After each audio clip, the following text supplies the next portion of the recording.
Son günlərdə sağlam qidalanmaya marağın artması ilə yanaşı, bazarda yeni məhsullar da diqqət çəkir. Market rəflərində, onlayn satış platformalarında və yarmarkalarda tez-tez rast gəlinən sublimasiya olunmuş meyvələr qısa müddətdə istehlakçıların maraq dairəsinə daxil olub. Təbii dadı, uzun ömürlü olması və faydalı qida kimi təqdim edilməsi bu məhsullara tələbatı artıran əsas amillərdən sayılır. Lakin sağlam qida adı altında satılan bu məhsullar həqiqətən nə qədər faydalıdır və istehlakçı üçün hansı risk yaradır? Bu suallar da aktuallığını qorumaqdadır. SSV olaraq bu mövzu barəsində araşdırma apardıq. Mövzu ətrafında yaranan marağın real mənzərəsini görmək üçün paytaxtda sublimasiya olunmuş meyvələrin satış nöqtələrinə baş çəkib, bu məhsulların kimlər tərəfindən və hansı məqsədlə alındığını öyrənmək məqsədi ilə həm satıcıların, həm də alıcıların fikirlərini öyrəndik. Satıcı Lətif Seyidovun fikirlərinə görə məhsulun trendə düşməsinin əsas səbəbləri onun xırçıltılı teksturaya malik olması və qurudulmuş dondurma formatında hazırlanmasıdır. Biz bu demək olar ki, bu trendi başladan ilk insanlardan biriyik. Bunun trendə düşməyin ən böyük səbəbi xırçıltılı olmağı və bir də qurudulmuş dondurma olmağıdır. Qış aylarında soyuq marojna yeyə bilmirlər deyə xırçıltılı qurudulmuş dondurma daha çox tələbat olunur. Yaş qrupları adətən tələb olunan yaş qrupları uşaqlar, bir də hamilə xanımlar daha çox tələb edir. Tək o deyil, burada sublimasiya olunmuş meyvələr də var.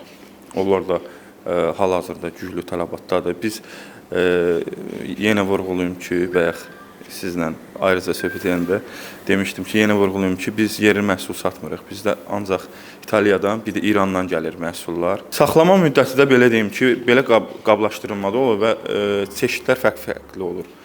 Vakuumda da olur. Bunu sadəcə nəm yerdə saxlamaq lazım deyil. Bir də ağzı açıq olmamalıdır ki, o öz xırçıltılığını itirməsin. Qiymət fərqləri 5 manatdan başlayır, 10 manat, 15 manat, 20 manat. Ölçüsünə görə, çəkisinə görə dəyişir. Hal-hazırda da ilk başdan gələndən tələbat günü-gündən artdığına görə artıq çatdırmaq da olmur da, günü-gündən dəhşət çox tələbat var, çatdıra bilmirik. Daha sonra isə şəhər sakinlərinin fikirlərini öyrəndik. İstifadə etmişəm, bəli. Ümumiyyətlə dadı necədir? Dadı yaxşıdır, mənim xoşuma gəlib. Sifariş verilmişdi, elə dadına baxmışam, çiyələylisi, şokoladlısı, ən çox şokoladlısı xoşuma gəlib. Bir də dondurmalısı var. Digərləri vəzn? Digərləri də normaldır, amma xoşuma gəlməyən tərəvəz idi. Bəs qiymətləri sizi qane edirmi? Normal qiyməti olanda qane edir, bəli. Fərq əsasən tərəvəzlərdir, meyvələrdir.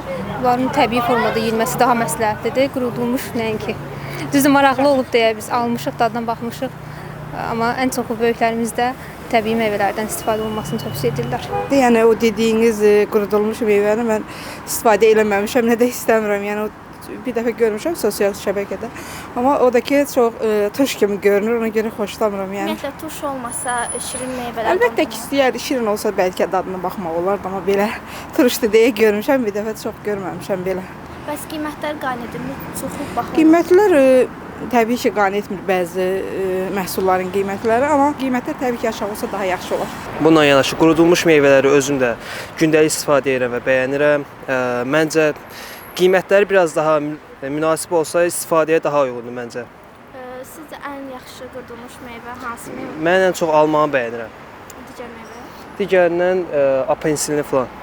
Əsasən qurudulmuş meyvə daha tamlı olur məncə və nisbətən daha dietikdir də adi meyvəyə nisbətən. Sonda isə sağlam qidalanma üzrə mütəxəssis Məhsəti Hüseynovaya üz tutduq. Məhsəti xanımın fikirlərinə görə son günlərdə trend olan sublimasiya olunmuş meyvələr artıq mövcuddur. Bu məhsullar meyvəni əvvəlcədən şok üsulu ilə dondurulması, daha sonra isə vakuum şəraitində tərkibindəki nəmin çıxarılması və nəmliyin qaz halına çevrilməsi prosesi ilə hazırlanır.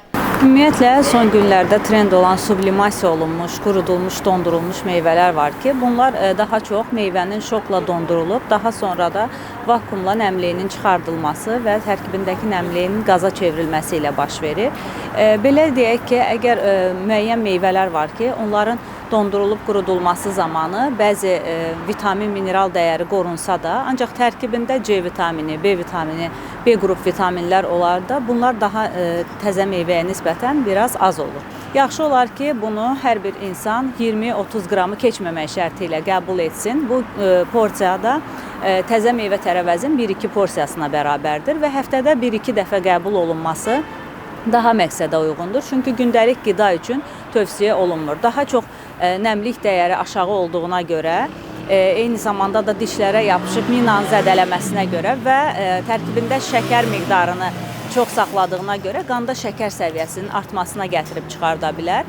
Uşaqlar üçün xüsusilə də 3 yaşdan aşağı olan uşaqlar üçün təhlükəli ola bilər. Çünki onların ağız suyu yetəri miqdarda olmaya bilər ki, həmin meyvəni düzgün səviyyədə isladıb qəbul etsinlər. Bu da boğulma riski artıra bilər. Ona görə yaxşı olar ki, uşaqlara verilirsə 5 dəqiqə suda isladıb daha sonra versinlər. Qida eksperti İlkin Şirinov isə bildirib ki, sublimasiya maddənin maye halına keçmədən birbaşa bərk haldan qaz halına keçmə prosesidir. Sublimasiya maddənin maye halına keçmədən birbaşa bərk haldan qaz halına keçmə prosesidir. Sadə dildə desək, məsələn, buz parçasının ərimədən birbaşa buxarlanması. Yəni, ən klassik nümunə, bariz nümunə bunu göstərmək olar. Qida sənayesində bu prosesə dondurularaq qurudulma deyilir. Belə mərhələlərdə, yəni proses mərhələsində məhsul çox aşağı temperaturda dondurulur, vakuum boşluğu yaradılır və buz halındakı su ərimədən birbaşa buxarlandırılır. Və yaxud məhsulun quruluşu dadı, amma dəyəri saxlandırılır. Sublimasiyada istilik tətbiq olunmur, vitaminlər, minerallar maksimum dərəcədə, yəni bacardıqca saxlanılır. Qorunub saxlanılır, məhsulun rəngi də, forması da, dadı da dəyişmir və bu prosesdə mikroorqanizmlərin inkişafı dayanır. Ümumiyyətlə, sublimasiya prosesi qida maddələrini ən yaxşı qoruyan texnologiyalardan biridir. Meyvə aşağı temperaturda, yəni maksimum dərəcə aşağı temperaturda dondurulur və mayədən keçmədən buxarlanır. Yəni istilik tətbiq olunmur, ona görə də vitaminlərin bir çox hissəsi, bir çox faizi qorunub saxlanılır. Və bu zaman artıq onun tərkibindəki kalium, maqnezium demək olar ki, tam saxlanılır və qida dəyəri də ən yaxşı formada qorunub saxlanılır. Günel Fərzəliyeva, Müqabil Bəbirxanov, Səs TV xəbər.